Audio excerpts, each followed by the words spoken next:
Do you have any questions, please? Mr. President. Thank you, Mr. President.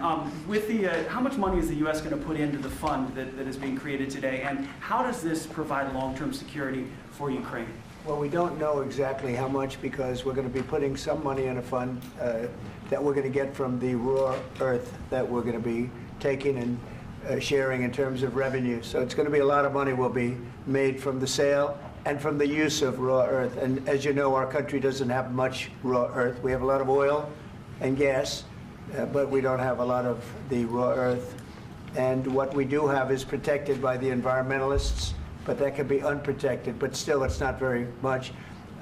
They have among the best in the world in terms of raw earth. So we're going to be using that, using it for all of the things we do, including AI, and including weapons and the military, and it's really going to very much satisfy our needs. So it's something that just worked out really well. We have a lot of oil, and we have a lot of gas, we have a lot, but we don't have raw earth.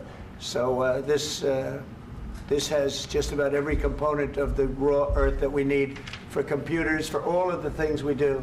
This puts us in great shape. And long-term security for Ukraine, how does this provide? I think they're going to have great luck. I think once we make the agreement, that's going to be 95% of it.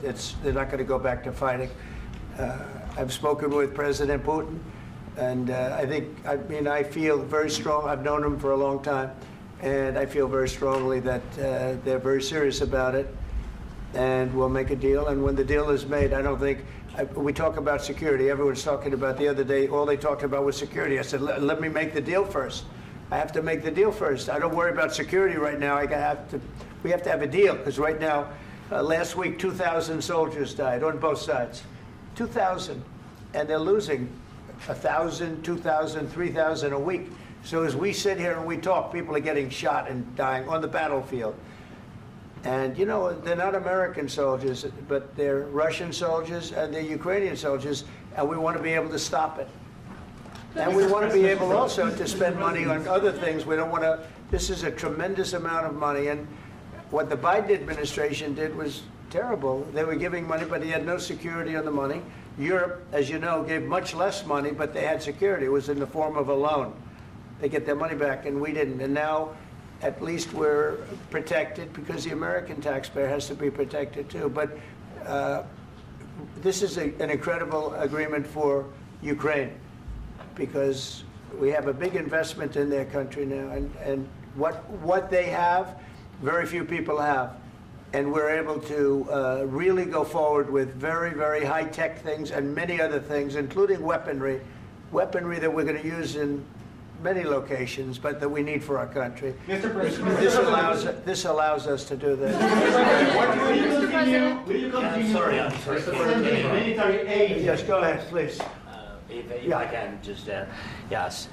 In the document, there is one of the very important points. If we speak about business and investment, we never had LNG terminals in Ukraine. This document will open. I mean, the next documents, but anyway, here we see in the framework, we see really goodwill for this. LNG terminals for us is very important, and I think for security of European continent. We have the biggest storage, gas storage. We have the biggest in Europe. Yes, and we can use it. Use it for LNG. Use it for LNG, and we will do it. And really, we can help Europe, because Europe really helped. President Trump said that they made less support, but they are our friends, and they are our very supportive partners. They really gave a lot, Mr. President. They did. They gave a lot, but they gave much less. No. Much less. No. No. No. No. Okay. Okay.